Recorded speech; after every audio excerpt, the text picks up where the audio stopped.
১৫তম football বিশ্বকাপ যা ১৯৯৪ সালে যুক্তরাষ্ট্রে অনুষ্ঠিত হয়েছিল, সে বিশ্বকাপের কিছু তথ্যাদি আপনাদের সামনে আমি তুলে ধরব। এই বিশ্বকাপ স্থায়ী হয়েছিল ১৭ জুন থেকে ১৭ জুলাই ১৯৯৪ সালে।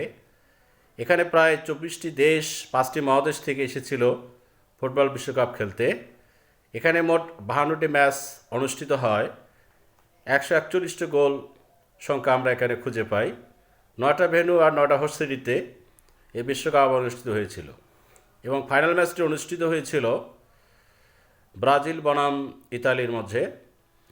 ব্রাজিল পেনাল্টি শুটআউটে ৩-২ গোলে তারা ইতালিকে হারিয়ে চতুর্থবারের মতো শিরোপা ঘরে তোলে। আমরা জানি যে সেলেসাও এবং আমরা জানি ইতালি অনেক দুর্দান্ত ফুটবল টিম। ব্রাজিল তারা চতুর্থর মতো ট্রফি তারা ঘরে তোলে এবং এই বিশ্বকাপে সর্বোচ্চ গোল দিয়েছিল Oleg Salenko, Soviet Union currently Russian Federation, এবং আরেকজন ছিল হিস্ট্রো স্টয়কভ বুলগেরিয়া থেকে।